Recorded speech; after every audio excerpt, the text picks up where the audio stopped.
for today's video, we're going to Laksohon. So I heard this one because I think it's very famous. So Lakso means jam. Jam, my God. Ay! Ay! Murag tala. You try to sagasa us. Dahil Sunday today at uwian na ni Aura bukas dahil babalik na siya sa kanyang town para mag-schooling. Naisipan namin na, hindi ko naisipan, parang palagi kong naiisip talaga. So dahil recently wala talagang tour and the same time, sabi ko, kailangan natin mag-focus na lang dito sa vlogging. Parang napil ko tuloy yung dating pandemic time na hindi masyadong masaya ngayon ang Siargao. There is no tourist a lot. Parang I think nasa ibang place na naman sila. Kaya sabi ko naman wala masyadong tour ngayon. Kaya naisipan namin na maggala-gala na lang at mag-adventure dito sa Siargao. Kasi ang daming mga places dito sa Siargao na hidden pa, which is virgin pa. Katulad sa akin, virgin coconut oil. Sana all! Huy! For the go! So, kaya naman, get ready with us. And this is Nainy Wonder, local tour guide ng Siargao. Kung plano nyong pumunta ng Siargao at naghahanap kayo ng tour guide, ay, sino pa nga hanapin nyo? Hindi, kundi ako. For the go! Huy! So, anyway, nandito kami ngayon sa Laksohon. Laksohon is a place na tinatawag na parang talunan. So, meron nagpiknik, kakilala ko rin. Salamat sa pag-imbitaan. Salamat, nabusog ako. Ang sarap din ng Tagay. Sana all. Ito yung dagat nila, mabato lang. Pero ang ganda ng timing na to. Kasi nga, kuya, huwag muna akong tagayon, kuya.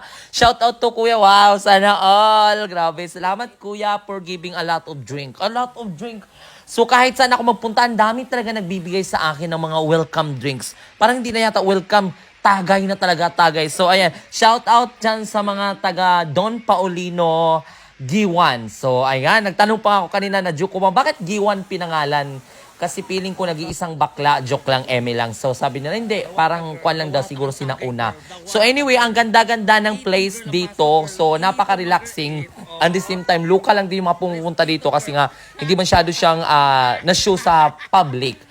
Which is, this is really good place kung gusto mo talaga ng chilling. So, ang babait ng mga local. And thank you so much sa mga taga Siargao nun, sa mga sim kong local na nakakakilala sa amin ni Aura, sa mga content namin. Ang Little Mermaid natin pagod na, hoy, for the go ang Disney Princess. Bakit nakapatong sa bato?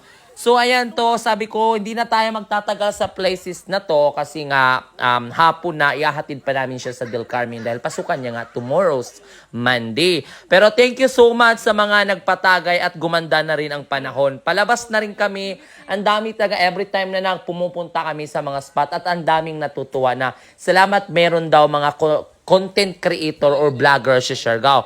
But thank you din sa lahat ng mga sumusuporta sa amin. Malay nyo, sunod baka meron naman kayong mga hidden spot dyan na pwede namin gawa ng content, lalo na ako, mahilig mag-adventure. Just let me know, okay? Message, comment down below. Asa gusto mag-invite, sabihin nyo lang ako, welcome na welcome po ako. Kasal man yan, birthday man yan, sana all.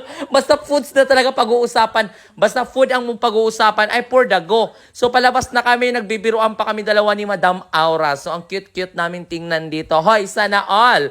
And then, next week na naman kami magko-content dahil focus muna siya sa kanyang schooling as a mother. Mother talaga. So, as a kanyang mamay.